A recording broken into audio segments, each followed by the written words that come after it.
قربانی کے وجوب کے ساتھ، یعنی جس کے اوپر قربانی واجب ہے وہ بھی اور جس کے اوپر نہیں واجب ہے وہ بھی، ذی الحجہ کا چاند نظر آتے ہی وہ اپنے بال ناخن وغیرہ نہ تراشے۔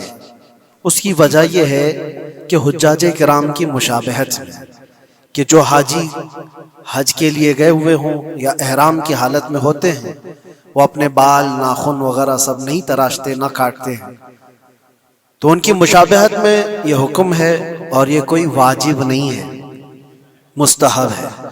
کرے گا تو ثواب ہے، نہیں کرے گا تو اس پر کوئی اس کی پکڑ نہیں ہے۔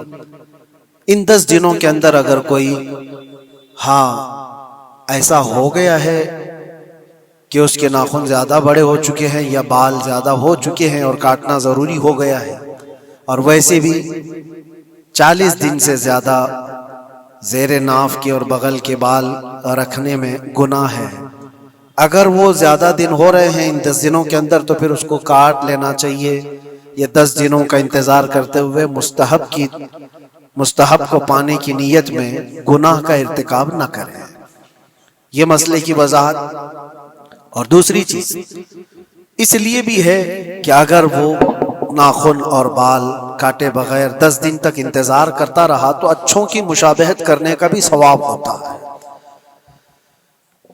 اور دوسری چیز یہ کہ قربانی کرنے کے بعد جو گوشت ہے، بہت سارے لوگوں کے ذہن و دماغ میں یہ بھی ہوتا ہے کہ اس کو خود کھا سکتا ہے کہ نہیں کھا سکتا ہے، اس کو کیا کرنا چاہیے۔ مستحب طریقہ یہ بتایا گیا ہے کہ اس میں 3 حصے کرے، اپنے لیے ایک حصہ رکھے، اپنے رشتہ داروں کے لیے، عزیز و اقارب کے لیے ایک حصہ، اور ایک حصہ غربا اور مساکین کو تقسیم کرنے کے لیے۔ لیکن یہ بھی مستحب ہے، اس میں واجب نہیں ہے۔ چاہے تو پورا حصہ کھا سکتا ہے اکیلا، چاہے تو پورا حصہ بانٹ بھی سکتا ہے، یہ بھی واجب نہیں ہے۔ اپنی قربانی کا گوشت چاہے تو پورا استعمال کر سکتا ہے، چاہے تو پورا بانٹ بھی سکتا ہے، چاہے تو تھوڑا رکھ کر تھوڑا بانٹ بھی سکتا ہے، سارے اس کے لیے جائز ہیں، وہ قربانی کا مالک ہے۔ یہ مسئلہ بھی آپ سمجھ کر کے چلیں۔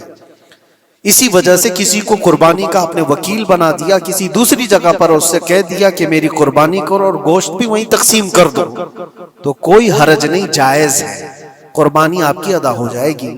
یہ مسئلے کی وضاحت بھی آپ کے لیے ضروری تھی۔ اور ایک چیز، کچھ لوگوں نے یہ بھی پھیلایا کہ قربانی کا گوشت جمع کر کے رکھنا 3 دن سے زیادہ یہ جائز نہیں ہوتا۔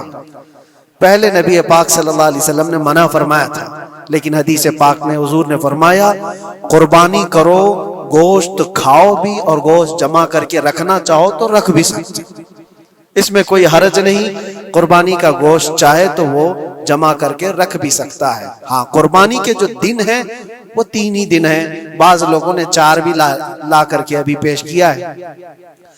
کسی صاحب فکر نے یہ نیا مسئلہ پیش کیا ہے جماعت اہل حدیث کی طرف سے غالباً کہ 4تھے دن بھی قربانی ہو سکتی ہے، یعنی 10 ذی الحجہ، 11 کو، 12 کو اور پھر 13 کو بھی۔